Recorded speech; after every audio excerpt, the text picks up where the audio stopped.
Ma femme m'a repoussé au lit. Ne me touche pas. J'ai un minimum d'amour-propre. Le lendemain, j'ai rejeté ses exigences. Ne me demande rien. J'ai un minimum d'amour-propre. Elle a perdu la tête. Salut Reddit. Ma femme pensait qu'elle pouvait me traiter comme une ordure pendant que je finançais son style de vie, puis a joué les étonnés quand j'ai finalement arrêté de faire chauffer la carte bleue. Prenez votre popcorn et profitez du spectacle. Je m'appelle Antoine, 36 ans, un homme. Pendant les 6 premières années et demie, Chloé et moi avions un mariage solide. Nous nous sommes rencontrés lors d'un séminaire sur la logistique à Lyon, en sympathisant autour d'un café d'hôtel infâme et de conférenciers encore pires. À l'époque, elle travaillait dans l'événementiel, elle avait sa propre petite entreprise. Nous nous sommes mariés après 18 mois de relation. Nous avons acheté une maison à Saint-Germain-en-Laye, en banlieue parisienne. On a suivi tout le parcours du rêve pavillonnaire à la française. Tout allait bien. On voyageait. On a fait Lisbonne, Barcelone, un séjour au ski dans les Alpes. Elle avait ses amis, j'avais les miens. Le week-end, on faisait des trucs de couple. On allait dîner dans ce petit restaurant qu'elle adorait, on regardait des films sur le canapé, les choses normales d'un mariage. Rien qui ne puisse inspirer une chanson de Francis Cabrel, mais rien non plus qui ne vous ferait appeler un avocat. Puis, il y a environ 5 mois, quelque chose a changé. Ça a commencé doucement. Des petites remarques sur le fait que je ne faisais jamais assez d'efforts pour nos soirées en amoureux. Des yeux levés au ciel quand je suggérais de cuisiner plutôt que de commander à emporter. Cette nouvelle habitude de me corriger devant les gens comme si j'étais un gamin. Ton ami s'appelle Lucas, pas Léo. On est allé à Marrakech, pas à Mykonos. Tu confonds avec ton ancien travail. Son ami Ambre a commencé à venir plus souvent. Une agente immobilière qui roule en Audi à 3 blanches et traite chaque conversation comme si elle était en train de conclure une vente. Divorcée 2 fois, elle collectionne les pensions alimentaires comme des images Panini et a un avis sur la relation de tout le monde. Soudain, Chloé se met à parler de la façon dont je ne l'apprécie pas assez, du fait que le mariage devrait être un partenariat avec des efforts égaux, qu'elle mérite d'être mieux traitée. Je me dis, mieux traitée ? Je travaille 60 heures par semaine dans la logistique pour une grande entreprise de transport. Je paie le crédit de notre maison de 4 chambres. J'ai remboursé son prêt étudiant l'année dernière. Sa voiture est à mon nom parce que son dossier de crédit est catastrophique depuis une phase de shopping compulsif qu'elle a eue avant notre rencontre. Je ne suis pas un mari absent qui rentre à minuit en puant la cigarette. Je suis juste un type normal qui essaie de faire tourner la boutique. Mais je n'ai pas insisté. J'ai pensé que c'était une phase. Peut-être qu'elle était stressée à l'idée d'avoir 31 ans. Peut-être qu'Ambre lui montait la tête. Je suis resté calme. J'ai continué à faire mon truc. Je me suis dit que ça passerait. Ce n'est pas passé. Il y a 3 mois, elle a démissionné de son poste dans l'événementiel. Elle disait que sa patronne la micromanageait. Avant ça, c'était un poste de coordinatrice dans une association qu'elle a quittée parce que les horaires étaient trop exigeants. Avant ça, c'était autre chose avec une autre excuse. Elle est au chômage depuis janvier, passant ses journées entre les cours de yoga et les déjeuners entre copines pendant que je gère des expéditions de Lille à Marseille, en me demandant quand elle va recommencer à contribuer. Je ne l'ai pas harcelée, j'ai juste continué à payer les factures et à fermer ma bouche. Je me suis dit qu'elle finirait par retrouver ses marques. Il y a 2 mois, la chambre à coucher a commencé à se refroidir. Elle se retirait quand je la prenais dans mes bras la nuit. Elle disait qu'elle était fatiguée. Qu'elle avait mal à la tête. Qu'elle voulait juste dormir. D'accord, peu importe. Toutes les nuits ne doivent pas être des nuits de fête. Mais c'est devenu toutes les nuits. Puis c'est devenu un tressaillement quand je lui touchais l'épaule. Puis elle s'est mise à dormir au bord du lit comme si j'avais une maladie contagieuse. Hier soir, c'était le point de rupture. J'étais au lit en train de lire quelque chose sur mon téléphone. Chloé était à côté de moi, suivant sa routine du soir. Elle se met au lit, s'installe de son côté, me tournant le dos. Je pose mon téléphone, je me penche pour l'embrasser pour lui dire bonne nuit. Ma main effleure son épaule. Elle sursaute comme si je l'avais électrocutée. Ne me touche pas, dit-elle, avec une voix qui aurait pu fendre l'acier. J'ai trop d'amour-propre pour ça. Je suis resté figé, la main encore en l'air. Quoi ? Tu m'as entendu, dit-elle, toujours sans me regarder. Je me respecte. Je ne suis pas juste disponible quand ça te chante. Chloé, dis-je en gardant ma voix calme. J'allais juste t'embrasser pour te dire bonne nuit. C'est tout. Elle se retourne enfin et il y a ce regard sur son visage, complètement fermé, comme si elle attendait ce moment pour faire une grande déclaration. Je me fiche de ce que tu allais faire. Mon corps, mon choix. Et je choisis de ne pas être touché par quelqu'un qui ne m'apprécie pas, quelqu'un qui ne t'apprécie pas, dis-je. Et je peux sentir le ton monter dans ma voix maintenant. Qu'est-ce que je n'apprécie pas exactement? Elle s'assoit maintenant, prenant cette attitude moralisatrice qu'elle a depuis quelque temps. C'est exactement ça le problème, Antoine. Tu penses que l'argent équivaut à l'amour. Tu ne me vois pas. Tu ne me valorises pas en tant que personne. Je ris. Ça sort tout seul parce que c'est tellement ridicule. C'est presque une performance artistique. Je ne te valorise pas? Tu n'as pas travaillé depuis 5 mois. Chloé, tu passes tes journées à bruncher avec Ambre en parlant de la difficulté du mariage pendant que je passe 2 heures dans les embouteillages à gérer de vrais problèmes. Son visage devient rouge. Sors. Quoi? Sors de ce lit. Dors ailleurs. Je ne veux pas de toi près de moi. Je la fixe un long moment, cherchant un signe que c'est une blague, un test étrange. N'importe quoi d'autre que ma femme depuis 7 ans me disant de sortir de mon propre lit. Très bien, dis-je en attrapant mon oreiller.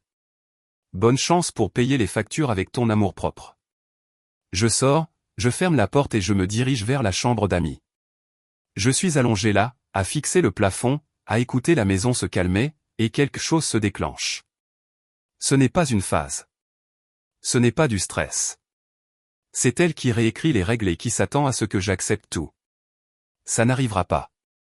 Je sors mon téléphone et j'envoie un texto à Lucas. T'es dispo demain? Faut qu'on aille boire un verre, j'ai besoin de parler. Il répond 30 secondes plus tard. Ouais, mec. Tout va bien?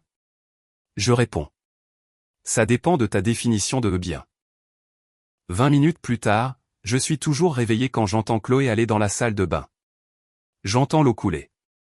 Je l'entends faire toute sa routine comme si de rien n'était. Comme si elle n'avait pas fait exploser 7 ans de mariage pour un baiser de bonne nuit. Je ne retourne pas dans la chambre. Je ne m'excuse pas. Je n'essaie pas d'arranger les choses. Je reste juste là, à penser à mon prochain coup. J'ai joué en défense pendant 5 mois, bloquant ses tirs, absorbant ses coups, et essayant de minimiser les dégâts. C'est fini maintenant. Il est temps de changer de stratégie. Et je suis plutôt bon en attaque. Le matin arrive et je suis debout à 6 heures par habitude. La maison est silencieuse. Chloé dort encore ou fait semblant. Je prends ma douche dans la salle de bain des invités, je m'habille, je descends me faire un café. Notre voisine Jacqueline est déjà dans son jardin quand je sors chercher le journal. Jacqueline est une femme d'une 60aine d'années qui vit dans notre rue depuis la préhistoire. Elle sait tout sur tout le monde. Bonjour, Antoine, crie-t-elle.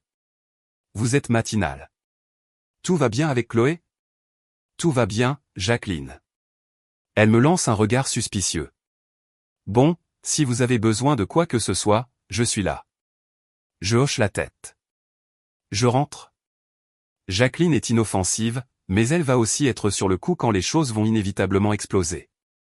Note à moi-même, quand le divorce sera prononcé, Jacqueline organisera probablement une réunion de quartier à ce sujet. Avec des quiches et des salades composées. Toute la production. Les réseaux de commérage de banlieue font passer la DGSE pour des amateurs. À l'intérieur, Chloé est levée. Elle est dans la cuisine en pantalon de yoga et sweatshirt trop grand, le téléphone à la main. Elle ne me regarde pas quand j'entre. Bonjour, dis-je juste pour voir ce qui se passe. Elle ne répond pas, continue juste de faire défiler son écran. Je me sers un café, je m'appuie contre le comptoir. On joue au silence radio maintenant? Je n'ai rien à te dire, dit-elle, toujours sans lever les yeux. Cool, dis-je. Alors ne t'attends pas à ce que je reste ce soir. J'ai des plans. Ses yeux se lèvent une demi-seconde. Quel plan? Soirée poker chez Lucas. Je le dis nonchalamment. Je vais aux soirées poker de Lucas depuis 6 ans. Les mêmes gars, la même organisation, 2 fois par mois, réglée comme une horloge. Un jeudi, dit-elle. Ouais, Chloé. Un jeudi. Lucas a envoyé un texto hier soir. Il l'a avancé parce que Damien a une conférence ce week-end. C'est incroyable comme elle peut passer du silence complet à s'intéresser soudainement à mon emploi du temps à la seconde où je mentionne aller quelque part sans elle. Essayer de me contrôler tout en faisant semblant de s'inquiéter, un classique. Elle pose maintenant son téléphone, croise les bras. Tu ne peux pas simplement faire des plans sans me le dire. Je viens de le faire, dis-je en rinçant ma tasse dans l'évier. Et techniquement, je te l'ai dit. À l'instant.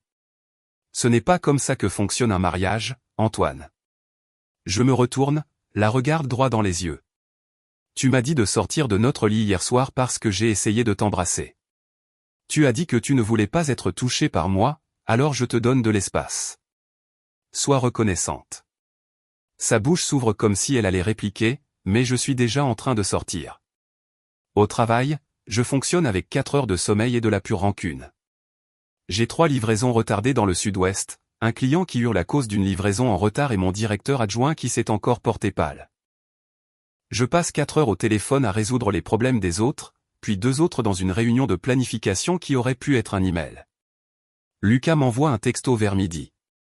Tu es partant pour ce soir ou c'était un SOS? Je réponds. Les deux.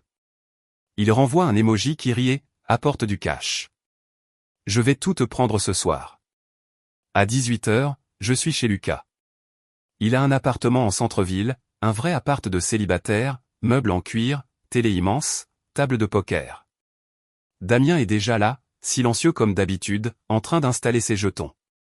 Damien travaille dans la sécurité informatique, il n'en parle jamais. Il a ce ton pince sans rire qui rend tout drôle. Et puis il y a Stéphane, un commercial, actuellement à son 2e mariage, qui paie une pension alimentaire à sa première femme. Antoine, dit Lucas quand j'entre, t'as une sale gueule. Qu'est-ce qui s'est passé? Chloé, dis-je en m'affalant sur une chaise. N'en dis pas plus, dit Stéphane en distribuant les cartes. Les femmes sont compliquées. C'est pour ça que j'en ai épousé 2. Damien ne lève pas les yeux de ses jetons. Et ça marche bien pour toi. Je suis fauché et heureux, dit Stéphane. Je vis le rêve. C'est pas ce que tu disais la semaine dernière quand tu pleurais sur ton compte en banque, dit Damien. Je ne pleurais pas, Lucas rit. Vous voulez vraiment jouer au poker ou on devrait programmer une séance de thérapie? Nous nous installons pour la première main quand on frappe à la porte. Lucas se lève pour répondre et j'entends sa voix immédiatement. Chloé. Elle entre comme si elle était chez elle. Ambre juste derrière elle. J'espère qu'on ne vous dérange pas, dit Chloé. Tout en fausse gentillesse. On était dans le quartier. Lucas me regarde. Je secoue légèrement la tête. Lucas est trop poli pour les mettre dehors, même si c'est clairement une embuscade planifiée par Chloé. Bien sûr, dit-il. Prenez une chaise. Elle s'installe sur le canapé derrière la table de poker. Ambre commence immédiatement à poser des questions sur l'appartement. Combien Lucas paie, s'il est propriétaire ou locataire? Nous sommes au milieu d'une main quand Chloé commence. Antoine, dit-elle assez fort pour que tout le monde entende. Tu vas probablement encore perdre tout ton argent ce soir. La table devient silencieuse. Stéphane me regarde. Damien fixe ses cartes. Lucas distribue la suivante plus lentement que nécessaire. Je la regarde, calme. Si je perds, c'est mon argent. Ce n'est pas toi qui ramène un salaire en ce moment. Son sourire se crispe. Oh, allez. Ne sois pas susceptible. C'est juste une blague. Ouais, dis-je en jetant un jeton dans le pot. Hilarant. Ambre rit de ce rire faux. Chloé te garde juste humble, Antoine. Tous les hommes en ont besoin. Je l'ignore. Je me concentre sur mes cartes. Mais Chloé n'a pas fini. 20 minutes plus tard, elle essaie à nouveau. Nous sommes au milieu d'une grosse main, presque 300 € dans le pot, quand elle se penche en avant. Antoine, peut-être que tu devrais te coucher. La stratégie n'est clairement pas ton point fort. Damien lève les yeux de ses cartes. En fait, son taux de victoire est plus élevé que celui de tout le monde ici, sauf Lucas. Chloé cligne des yeux. Quoi? On tient des statistiques, dit Damien, complètement pince sans rire. Antoine a gagné 4000 € au cours des 2 dernières années. Stéphane pointe Damien avec son verre. Pourquoi tu devais dire ça maintenant? Tu me fais passer pour un nul. Damien hausse les épaules. Ce ne sont que des données. Bon, l'argent ne fait pas tout, dit Ambre, essayant de sauver la face pour Chloé. Au poker, si, répond Damien, sans même lever les yeux. Toute la table regarde maintenant, attendant de voir ce que je vais faire. Lucas a ce petit sourire en coin, comme s'il appréciait le spectacle. Je couche ma main quand même. Je me lève, j'attrape ma veste. Je me tire. Les yeux de Chloé s'écarquillent. Quoi? Tu pars? Ouais, dis-je en regardant Lucas. Désolé, mec. On se rattrape plus tard. Lucas hoche la tête, respectueux. Mais pourquoi, dit Chloé, et je peux entendre la panique s'insinuer dans sa voix. Je la regarde, puis la table, puis de nouveau elle. Parce que je ne joue pas là où on ne me respecte pas, je sors. La porte se referme derrière moi. Une sortie nette. Fini. Mon téléphone commence à exploser avant même que j'atteigne l'ascenseur. Chloé qui appelle. Je refuse. Ambre qui envoie un texto. Je le supprime. Le temps que je sois dans ma voiture, j'ai 4 appels manqués.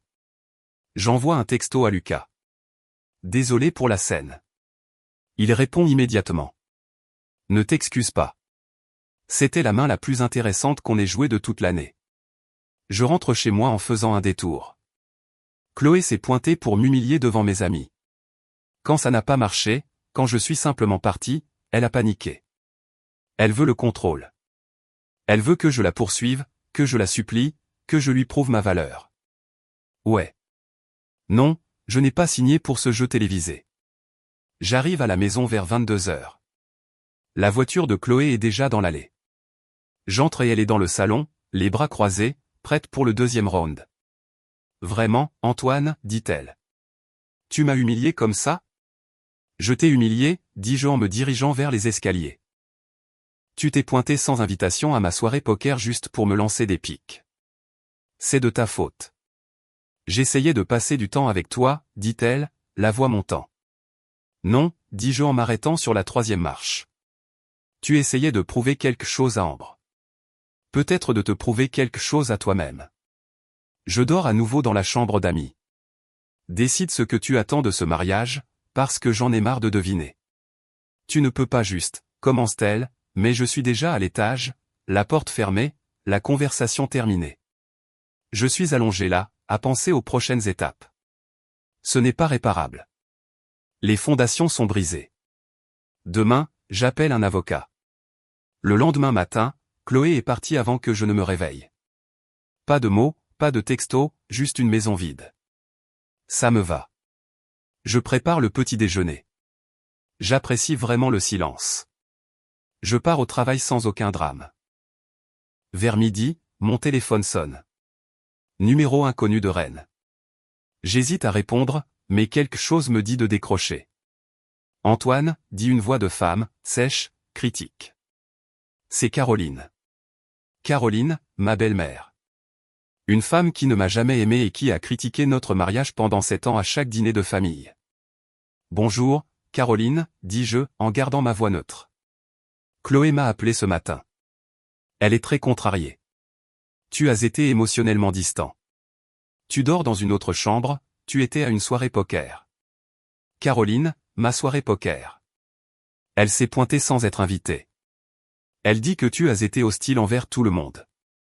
Chloé mérite mieux que ça. Caroline, si elle mérite mieux, dis-lui d'aller le trouver. J'en ai assez de me faire sermonner par vous. Comment osez-vous? J'ai raccroché. Ce soir-là, je suis assis sur ma terrasse avec un soda quand Jacqueline se matérialise de nulle part. J'ai vu Chloé partir avec des valises ce matin, dit-elle. Tout va bien? Elle est allée chez sa mère, dis-je, on prend un peu de distance. Jacqueline s'assoit sur les marches de ma terrasse sans y être invitée. C'est une question de savoir qui est le plus têtu. Tu veux que ça marche? Tiens plus longtemps qu'elle. Je n'essaie de tenir plus longtemps que personne, dis-je. Je suis juste fatigué d'être l'ennemi dans ma propre maison. Elle se lève, alors peut-être arrête de te défendre et commence à attaquer. Elle s'éloigne avant que je puisse lui demander ce que cela signifie. Chloé revient 2 jours plus tard, accompagnée de sa mère. Caroline entre comme si elle était chez elle. Elle commence immédiatement à réarranger les coussins. Antoine, dit-elle en me regardant à peine. Nous devons parler. Non, nous ne devons pas, dis-je. C'est entre moi et Chloé. Je suis sa mère. J'ai le droit. Vous êtes une invitée dans ma maison, Caroline. Comportez-vous comme telle ou partez. Son visage devient violet. Chloé intervient. Tu vois, c'est exactement de ça que je parle. Il est hostile envers tout le monde. Votre mère vient d'entrer chez moi et a commencé à me critiquer en moins de 30 secondes. Parce que quelqu'un doit le faire, dit Caroline. Je prends mes clés. Je vais dans le Jura pour le week-end. Vous deux, vous pouvez avoir la maison. Tu ne peux pas simplement partir, dit Chloé. Regarde-moi faire. Le Jura est à 3 heures de route, et je le fais en 2h30. Le chalet est exactement comme je l'ai laissé le mois dernier. Petit, rustique, calme. Je passe le week-end à pêcher, à lire, sans penser à Chloé ou à Caroline ou à quoi que ce soit. Quand je rentre dimanche soir, Chloé s'est calmée. Caroline est partie. Nous cohabitons dans la même maison pendant une autre semaine sans beaucoup parler. Puis mercredi matin, elle me coince dans la cuisine avant le travail. Qu'est-ce que c'est, je demande. Une thérapie de couple, dit-elle. J'ai trouvé quelqu'un. Nous avons un rendez-vous vendredi. Je n'y vais pas, dis-je. Antoine, nous avons besoin d'aide. Non, Chloé. Tu as besoin de décider ce que tu veux de ce mariage parce que j'en ai marre d'être ton punching ball émotionnel pendant que tu te cherches. J'essaie de réparer ça, dit-elle en haussant le ton. En me tendant une embuscade avec des rendez-vous que je n'ai pas acceptés? En amenant ta mère ici pour m'attaquer? Ce n'est pas réparer quoi que ce soit. Mon téléphone vibre. Un texto de Lucas. Ambre organise un barbecue samedi. Toi et Chloé êtes invités. Je dois trouver une excuse pour vous? Je réponds. Je serai là. Ça va être amusant. Samedi arrive et nous nous présentons à la maison d'Ambre séparément. J'arrive le premier. Je trouve une place avec Lucas et Damien près du grill. Le jardin d'Ambre est ridicule. Piscine creusée avec une cascade, cuisine extérieure avec 3 barbecues différents. Paysagiste professionnel. Les accords de divorce paient bien apparemment. Stéphane est là aussi, tenant la cour près de la glacière avec une histoire sur un client qui a acheté 30 lits d'hôpital en espèces. Chloé arrive 20 minutes plus tard avec Caroline en remorque, car bien sûr, elle a amené sa mère. Elle fonce droit sur Ambre et 2 autres femmes que je ne connais pas. Elles se mettent toutes immédiatement à caqueter de cette voix aiguë qui sonne affreusement mal. Ça va être un désastre, dit Lucas en les regardant. Yep, dis-je en prenant un verre. J'aurais dû rester à la maison. Pourquoi tu es venu, demande Damien. Par curiosité, dis-je. Je veux voir jusqu'où ça peut aller. Stéphane s'approche avec une assiette chargée de hamburgers. Ta femme te lance un regard mortel depuis l'autre bout du jardin. Environ 1 heure s'est écoulée. La nourriture est sur le grill. Les gens se mélangent quand Ambre crie à travers le jardin. Antoine, hurle-t-elle. Tu peux aider Chloé à amener les plats. Ce n'est pas une demande, c'est un ordre. Assez fort pour que tout le monde entende. Un test pour voir si je vais sauter au claquement de ses doigts. La moitié du jardin se tourne pour regarder. Je la regarde, puis Chloé, puis je reviens à ma conversation. Non merci, ça va aller, dis-je. Un silence de mort se répand dans le jardin. Le visage d'Ambre passe par environ 5 émotions en 2 secondes. Choc, colère, embarras, plus de colère. Pardon, dit-elle. Vous avez 2 jambes et 2 bras, dis-je, la voix complètement désinvolte. Je suis sûr que vous pouvez vous occuper des places en moi. Chloé intervient maintenant, d'une voix tendue. Antoine, ne sois pas impoli. Non, dis-je, toujours sans bouger. Je ne prends juste pas d'ordre à une fête.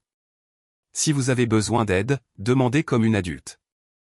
Ne l'annoncez pas comme si j'étais le personnel engagé. Caroline s'avance maintenant de l'endroit où elle se cachait, me pointant du doigt comme si j'étais un enfant désobéissant. Vous ne parlerez pas à ces femmes comme ça. Je me lève maintenant, je tends mon verre à Lucas. En fait, Caroline, je parlerai comme je veux. On n'est pas chez vous. Vous n'êtes pas ma mère. Et j'en ai marre de prétendre que vous avez la moindre autorité sur moi. Le jardin est maintenant complètement silencieux. Même les enfants ont arrêté de courir. Un type avec une pince à barbecue reste figé en l'air. Stéphane essaie de disparaître dans sa chaise de jardin. Le visage de Chloé est rouge. Tu me mets dans l'embarras. Non, dis-je en me dirigeant vers ma voiture. Tu te mets toi-même dans l'embarras. Je refuse juste de participer. Passez une bonne fête. Je pars. Deuxième fête. Deuxième sortie. Je suis en train de développer un mouvement signature. Mon téléphone explose avant que je ne sois sorti de l'allée. Chloé qui appelle. Ambre qui envoie un texto. J'ignore tout. 3 sorties de 3 événements en 2 semaines. Au moins, je suis constant. Je vais au restaurant, je dîne seul, je regarde un match à la télé. Mon téléphone continue de vibrer. Finalement, je l'éteins et je profite du silence. Quand j'arrive à la maison vers 21h, la maison est vide. Il y a un mot sur le comptoir. Je reste chez Ambre ce soir. On a besoin de distance. Je froisse le mot et je le jette. De la distance. Bien sûr, tout ce qui peut l'aider à dormir la nuit. Lundi matin, j'appelle Hélène. Lucas m'a donné son numéro il y a des mois, juste au cas où. C'est une avocate spécialisée en divorce. J'ai besoin d'une consultation, dis-je à son assistante. Elle a un créneau mercredi à 14h, dit l'assistante. Mercredi arrive et je suis assis dans son bureau à La Défense, au 17e étage, des fenêtres donnant sur Paris, des étagères pleines de livres juridiques et de diplômes encadrés. Hélène à la fin de la quarantaine, des cheveux poivre et sel tirés en arrière, rien ne lui échappe. Racontez-moi ce qui se passe, dit-elle. Je déballe tout. Le rejet dans la chambre, l'embuscade à la soirée poker, l'invasion de la belle-mère, le désastre du barbecue. Hélène prend des notes, pose des questions. Travaille-t-elle? Non. Qui paie les factures? Moi. À qui appartient la maison? Aux deux, mais j'ai payé l'apport et je gère le crédit. Les voitures? La mienne est à mon nom. La sienne est à mon nom à cause de son dossier de crédit. Des enfants? Non. Bien, dit Hélène. Ça simplifie les choses. Nous passons en revue les actifs. La maison vaut environ 400 000 €. Il reste 260 000 de crédit. Les comptes épargne-retraite que j'ai alimentés. Les économies que j'avais avant le mariage. Le chalet dans le Jura est à moi. Je l'ai acheté 6 ans avant notre rencontre. C'est un bien propre, confirme Hélène. Elle n'a aucun droit dessus. Quel est le calendrier, je demande. Dépôt de la requête, assignation, négociation. 6 mois minimum en France. Ça pourrait être plus long si elle se bat. Elle va se battre, dis-je. Hélène sourit. Elles le font toutes. Jusqu'à ce qu'elles voient les frais d'avocat. Ensuite, elles deviennent raisonnables. Je quitte son bureau avec un plan. Déposer les papiers, l'affaire à signer, déménager dans mon propre appartement. Une rupture nette. Ce soir-là, je commence à chercher un appartement. Je trouve un endroit en ville. Un 2 pièces, 12e étage, parking inclus. Je signe le bail le soir même. La date d'emménagement est dans 2 semaines, un vendredi. Je ne le dis pas à Chloé. Elle le découvrira bien assez tôt. Les 2 semaines suivantes, je me prépare. Je déplace mes affaires dans un garde-meuble, j'organise les documents, je transfère de l'argent sur des comptes uniquement à mon nom. Chloé est trop occupée avec Ambre pour le remarquer. Elle est à peine à la maison de toute façon. Je dors dans la chambre d'amis toutes les nuits. Nous parlons à peine. Elle laisse des mots passifs-agressifs. Je laisse de l'argent sur le comptoir et je vais travailler. Jacqueline me surprend en train de charger des cartons dans ma voiture un matin. Vous déménagez, demande-t-elle, sans même essayer d'être subtile. Yep, dis-je. Elle hoche la tête. Bien pour vous. Vous voulez mon conseil? Pas vraiment, Jacqueline. Elle le donne quand même. Ne la laissez pas faire de vous le méchant. Les femmes comme ça réécrivent l'histoire pour se faire passer pour la victime. Tenez-vous à votre vérité. Merci, Jacqueline, dis-je, en le pensant vraiment. Vendredi arrive et Hélène dépose les papiers.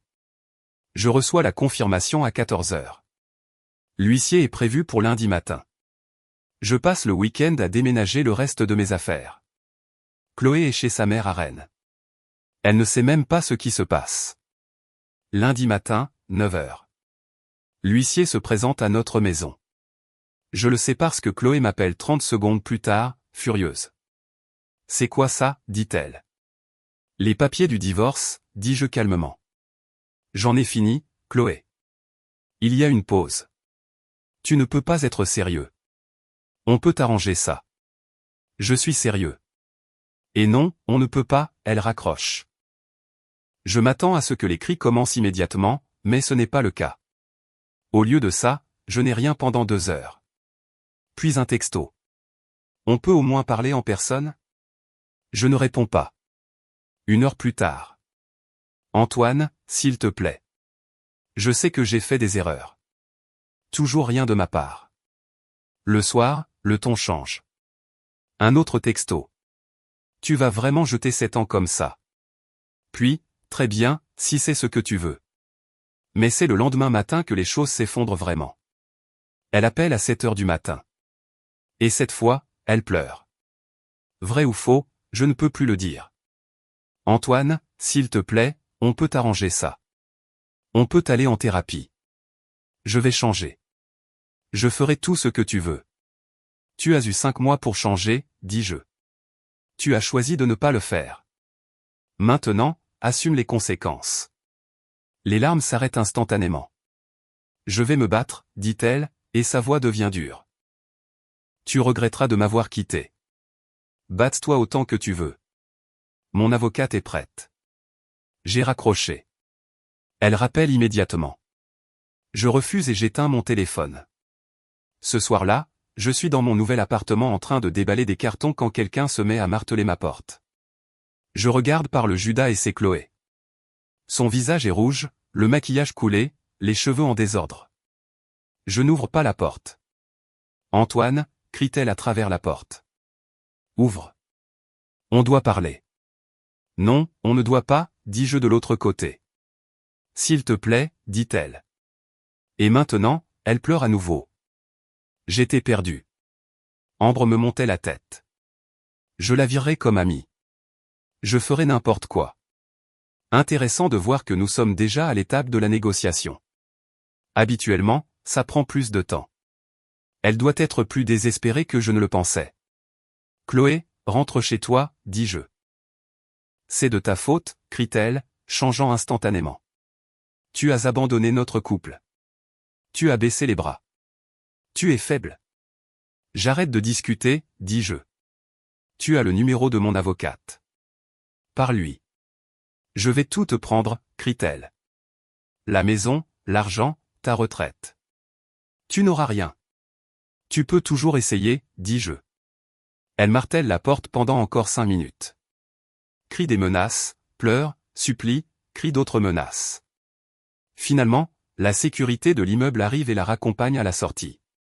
Il m'appelle après. « Monsieur, tout va bien? Avez-vous besoin de déposer une plainte? » « Non, dis-je, juste une situation domestique. » C'est réglé. La semaine suivante, elle essaie tout. Jour 1, elle se montre pleine de remords. De longs textos sur le fait qu'elle a réfléchi, qu'elle voit où elle a eu tort, qu'elle veut reconstruire la confiance. Je ne réponds pas. Jour 2, elle tente la négociation. Elle se pointe à mon travail avec du café, demandant si on peut juste parler 5 minutes. La sécurité la raccompagne dehors. Elle attend sur le parking pendant 1 heure avant d'abandonner. Jour 3, elle envoie Ambre. Elle me coince dans un café près de mon bureau, commence son discours sur le fait que Chloé est juste effrayée et perdue. Je pars au milieu de sa phrase. Jour 4, la colère perce. Les textos passent des excuses aux accusations. Tu as abandonné notre couple. Tu as baissé les bras. Tu es faible. Tout est de ta faute. Jour 5, elle essaie d'utiliser des amis communs. Des gens que je connais à peine commencent à m'envoyer des textos pour que je donne une autre chance à Chloé, sur le fait que le mariage demande du travail. Je les bloque tous. Et ça continue. Chaque jour, elle devient de plus en plus déséquilibrée. Jour 7, Lucas envoie un texto. Chloé dit aux gens que tu l'as abandonnée sans raison. Juste pour info. Je réponds. Laisse-la parler. La vérité finit toujours par sortir. Hélène m'appelle vendredi après-midi. Elle fait du bruit en disant qu'elle veut la maison, une prestation compensatoire et la moitié de vos comptes retraite. Je lui ai dit de se préparer à être déçue. Quelle est notre stratégie, je demande. Nous lui offrons exactement ce à quoi elle a droit et pas un centime de plus. La loi française prévoit une répartition équitable. Elle obtient la moitié des actifs matrimoniaux. C'est-à-dire la valeur de la maison et les cotisations de retraite faites pendant le mariage. Pas de prestation compensatoire parce qu'elle est capable de travailler. Elle peut l'accepter ou nous allons au tribunal et elle paie les frais de justice. Ça me semble bien, dis-je. À la 3e semaine, Chloé devient désespérée. Elle commence à poster sur les réseaux sociaux des messages sur la trahison et la confiance brisée. Des publications vagues qui parlent clairement de moi. Ambre les partage toutes avec des commentaires sur le fait que les hommes sont des ordures. Je ne réponds pas, je n'engage pas la conversation, je la laisse juste crier dans le vide. Puis la 4e semaine arrive. Je suis au chalet pour le week-end. J'ai invité Lucas et Damien pour pêcher et faire un barbecue. Stéphane devait venir mais a annulé à la dernière minute. Quelque chose à propos de sa 2e femme qui a fait une crise. Les problèmes classiques de Stéphane. Nous sommes sur le ponton samedi après-midi, complètement détendu. Damien a attrapé 2 black bass, ce qu'il n'arrête pas de mentionner. Lucas n'a rien attrapé, mais continue d'insister sur le fait que sa technique est supérieure. Je profite juste du calme. C'est ça la vie, dit Damien, en remontant son 3e poisson de la journée. Puis nous entendons une voiture arriver sur le chemin. Nous nous regardons tous. Personne ne devrait être ici. Le chalet est à 40 minutes de la ville la plus proche, au bout d'un chemin de terre qui n'apparaît pas sur les GPS. La portière de la voiture claque. Nous entendons des talons sur le gravier. Pas bon. Puis nous entendons sa voix. Chloé contourne le chalet et elle est dans un sale état. Elle porte une robe de cocktail et des talons aiguilles comme si elle sortait d'un restaurant. Elle titube sur ses talons, les yeux hagards. « Antoine » crie-t-elle en me repérant sur le ponton. « On doit parler, tout de suite. » Damien me regarde, les sourcils levés. « Tu veux qu'on s'en aille ?» Je secoue la tête. « Non, restez. Ça devrait être divertissant. » Chloé titube vers le ponton, manque de trébucher 2 fois.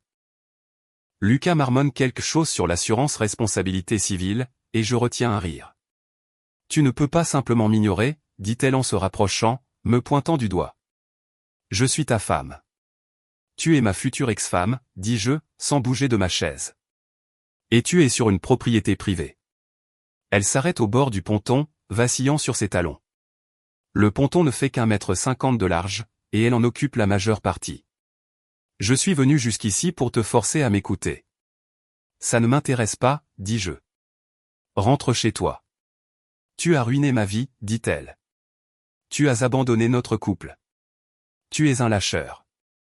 Non, j'ai juste arrêté de jouer à un jeu truqué où les règles changeaient chaque fois que je commençais à gagner. Lucas renifle dans son verre. Damien se mord la lèvre. Mais qui êtes-vous, dit Chloé en plissant les yeux vers eux. Ce sont tes nouveaux amis? Tu m'as déjà remplacé? Ce sont les mêmes amis que j'ai depuis 6 ans, dis-je. Tu es juste trop égocentrique pour t'en souvenir. Et, dit Damien, complètement pince sans rire. J'ai mis 3 heures à écrire ce discours de mariage. Lucas commence à rire. Je suis égocentrique, crie-t-elle, de plus en plus fort. Je t'ai donné 7 ans de ma vie. Et j'ai payé pour ces 7 années, dis-je. Qu'est-ce que tu m'as donné exactement, à part une sale attitude et des ultimatums? Je t'aimais, dit-elle, comme si c'était une grande révélation. Tu aimais le style de vie, je corrige. Tu aimais ce que je t'offrais. Ce n'est pas vrai, dit-elle. Sa voix se brise. Chloé, dis-je en me levant. Tu m'as viré de notre lit pour avoir essayé de t'embrasser. Tu m'as humilié devant mes amis. Tu as amené ta mère chez moi pour m'attaquer. Tu t'es pointé à des fêtes juste pour me donner des ordres comme si j'étais un domestique. Tu as très clairement montré que je n'étais pas assez bien pour toi. Alors, je suis parti. C'est de ta faute. Mais je le regrette, dit-elle, en sanglotant complètement maintenant. Le maquillage coulant partout. J'étais perdu. Ambre disait que je méritais mieux, et je l'ai cru. Ambre est divorcée 2 fois et malheureuse, dis-je. Peut-être qu'il ne faut pas prendre de conseils de mariage de quelqu'un qui ne peut pas en garder un. Lucas lève son verre. Chinasa. Tu es cruel, dit Chloé. Je suis honnête. Tu voulais mieux. Va le trouver. Mais tu ne débarques pas ivre à mon chalet en faisant des crises de nerfs parce que j'ai vu ton bluff. Je suis venu ici pour me battre pour nous, dit-elle. Non, dis-je, tu es venu ici parce que tu réalises que personne d'autre ne supportera tes conneries. Elle me fixe, les larmes coulant sur son visage. Le maquillage complètement détruit maintenant. Damien se lève, tendant son téléphone. Madame, vous devriez probablement trouver un moyen de rentrer chez vous. Vous n'êtes pas en état de conduire. Ça ne vous regarde pas. Lui crie-t-elle. Puis elle se retourne vers moi. C'est ce que tu veux? M'humilier devant des étrangers? Tu t'es humiliée toute seule, dis-je. Je te déteste, dit-elle. Je hausse les épaules. Rejoins le club. Ta mère en est la présidente. Elle pousse un son, mi-cri, mi-sanglot, et se retourne pour partir de manière dramatique, ce qui aurait été plus efficace si elle n'était pas instable et ne portait pas des talons de 10 cm sur un ponton en bois. Elle fait peut-être 5 pas avant que son talon ne se coince entre 2 planches. Pendant une seconde, elle est en équilibre, les bras enmoulinés comme si elle essayait de prendre son envol. Puis, la gravité l'emporte. Elle tombe la tête la première, s'étale de tout son long sur le ponton. L'impact produit un bruit sourd et creux qui résonne sur le lac. Sa robe remonte. Une chaussure s'envole dans l'eau avec un plouf, et elle reste juste étalée là, émettant un son étouffé contre le bois. Damien a sorti son téléphone avant même qu'elle ne touche le sol. Lucas tremble physiquement à force de retenir son rire. Son visage devient rouge. Chloé se relève lentement. Des morceaux de ponton collés sur son front. Une marque rouge se forme sur sa joue. Ses cheveux pendent en mèche. On dirait qu'elle vient de perdre un combat avec un ventilateur de plafond. Allez tous vous faire voir. Tu viens de prendre des photos? Bafouille-t-elle en direction de Damien, toujours à 4 pattes. Une vidéo, en fait, dit Damien. Supprime ça tout de suite. Damien regarde son téléphone, glisse quelquefois le doigt. Non. Je ne crois pas, non. Ça, c'est du contenu de qualité. Lucas craque. Il se met juste à rire. Des rires profonds, haletants. Le genre où on ne peut plus respirer. Chloé se relève péniblement. Une chaussure en place, une autre disparue. La marque rouge sur son visage commence déjà à bleuir. Elle a des écharpes dans les paumes qu'elle essaie d'enlever tout en maintenant le peu de dignité qu'elle pense lui rester. Vous êtes tous des gens horribles, dit-elle, la voix tremblante. Je vous déteste tous. Elle essaie de repartir en trombe, se rend compte qu'elle n'a plus qu'une chaussure, l'enlève et me la jette.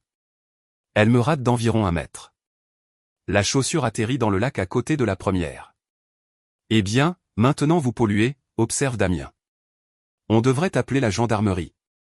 Lucas est maintenant assis sur le ponton, complètement incapable de fonctionner à force de rire. Chloé boitille pieds nus vers sa voiture, la robe déchirée à l'ourlet, l'air absolument vaincu. Lucas sort son téléphone. Je lui commande un Uber. Elle ne va certainement pas conduire. Bonne idée, dis-je. Envoie-moi cette vidéo aussi. Déjà fait, dit Damien. C'est la meilleure chose que j'ai filmée depuis la fête d'anniversaire de mon neveu quand le clown s'est fait attaquer par des guêpes. 10 minutes plus tard, un Uber arrive. Le chauffeur jette un œil au visage ravagé et à la robe déchirée de Chloé, et sa mâchoire tombe. Lucas lui parle, lui glisse probablement un pourboire supplémentaire, et explique qu'elle est contrariée, pas maltraitée. Chloé monte dans le Uber, toujours en pleurant. Sa voiture reste dans mon allée. Ses 2 chaussures sont dans mon lac. Lucas revient sur le ponton. Eh bien, c'était dramatique. Attends que son avocate voie l'offre de règlement, dis-je. Damien regarde toujours son téléphone, souriant. Je vais certainement faire des autocollants avec ça. Nous pêchons pendant encore 1 heure. C'est calme, à l'exception du clapotis de l'eau contre le ponton, du cri occasionnel d'un oiseau et de Damien qui ricane périodiquement devant la vidéo sur son téléphone. 6 mois plus tard, le divorce est finalisé. Chloé a obtenu exactement ce à quoi elle avait droit en vertu de la loi française.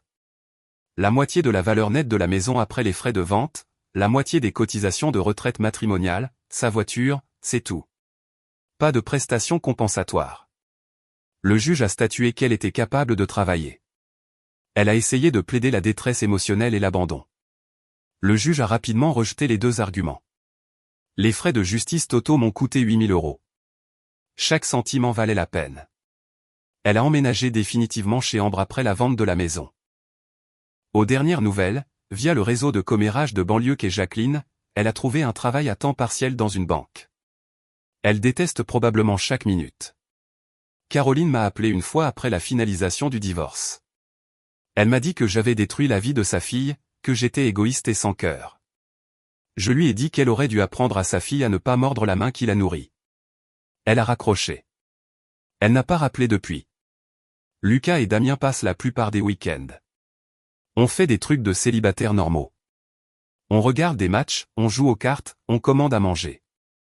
La semaine dernière, Stéphane s'est joint à nous et a passé 2 heures à se plaindre de sa pension alimentaire.